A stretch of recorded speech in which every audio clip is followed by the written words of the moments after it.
So I wanted to do a book review on Born of Fury, which is a league novel by Sherrilyn Kenyon. This was a #1 New York Times best-selling author. And this is the one that I showed in my previous video. It was a favorites video. I'll leave that link down below. But as you can already know, Stark ate it. So. But, and again, I will say her picture on the back is pretty cool. If I was ever an author, I'd probably do something like that also. But I did get this at Hastings for around like $14. And they were having their sale where you buy, it's used. But if you bought one book, you got 2 for $1. So, and I bought another one. I haven't read the other book just yet. So, but I'm going to be doing a few book reviews today. But before I get started, if you are 18 or younger, I would go ask your parents to watch this video before you watch it, because this book is definitely for a young adult to adult. So definitely 18 or older. Just because of the mature content and swearing and other things in this book, which I'll go over some of them, but I do just want to let everybody know that this is definitely an 18 or older book. So it kind of goes from, like, it's a 2-person kind of novel book, so it's not just, you know, one person telling the story. It's 2 people telling the story. And at the beginning, I really didn't understand the 2 people and how it was going to happen. But there is Hulk, which he's a... sorry if I pronounce this wrong. Adaran warrior. And he's like one of the best warriors of this group called the Stellana? Yeah. And they declared war on this other group called the League. Now, but the backstory is that Hulk's family used to work for the League, and then something happened, and he ended up dropping out of the League and just said no to it all and went over with the Stellanas. So as he's doing that, his family like basically disowned him. They said, don't want anything to do with you. But it's really sad because they live like super long, and the stuff that his family does, like just their race in general, is like very emotional, like super emotional. So his brother in the past, they had to go through like this sort of like spirit quest sort of thing to become an adult, and his brother had passed away, and as like their race thing, he was the next in line behind his brother, so he would have to take his brother's spot in his marriage. And that's kind of where all like the chaos kind of happens, because she like tells him no, and no, I don't want you, no, like a million times over, and he feels so bad, and his family hates him for it because she won't accept him, and all sorts of other stuff.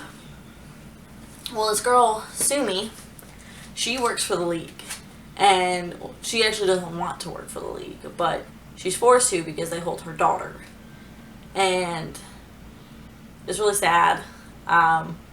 She was kind of forced to work for the League because, I'll let you read her little backstory because it's really sad, and I don't want to spoil that because that kind of like makes the book, well, makes her character. But they're both assassins, so that's what they work for, that's what they do. And she is sent out to kill Hulk. Now, he's taking his nephew on a spirit quest, just because his dad is dead. So it was his job to go do it. So while they're out there, Sumi shows up and decides that she doesn't want to kill him. He's actually a person, you know, that whole twist of fate sort of thing. And then a whole bunch of other stuff happens that's really mature content. Like, a few sex scenes are in there. Yeah, actually a lot of them.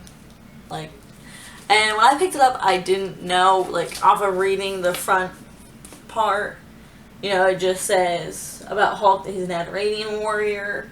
That was one of the 5 founding members of the Stellina organization and declared war on the League. They rule the Ichina universe. Ichinen universe? I don't know. And that he's an assassin, and he'll do whatever it takes to survive and protect his brethren. And then talks about Sumi is one of the best assassins of the League, has ever trained. In her world, failure is not an option. And that's all it says.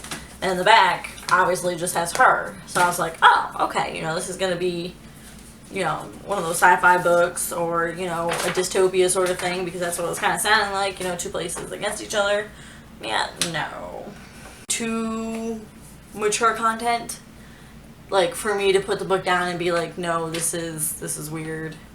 It was just the right amount of it, and then amount of all the action and everything else to go with it. And she really explained the rules of the other world, because I always feel like when I read dystopias or something that's not set in our time zone or like in our history, that we really, like, they don't explain it enough for you to get it. Like, you're always like, well, why do they have to do that? She really explains it really well, and not enough to make it like a boring, like, whole history lesson on what she's trying to talk about. So it was good. I won't really go into much else because I don't want to ruin the story for anybody, but it is a really big book. It's about 700 pages. Yeah, it's 678 pages. She does have, like, they're all novel books, because it's not like one set after another, but it's all in the same time period, and they kind of all wrap together. So there are some more of the Born of Fury books that I want to get. Yes, definitely go check out Born of Fury.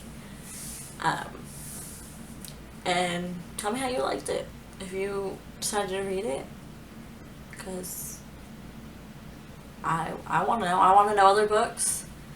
I like kind of any genre of books, not just fiction books, but fiction is kind of where I tend to go.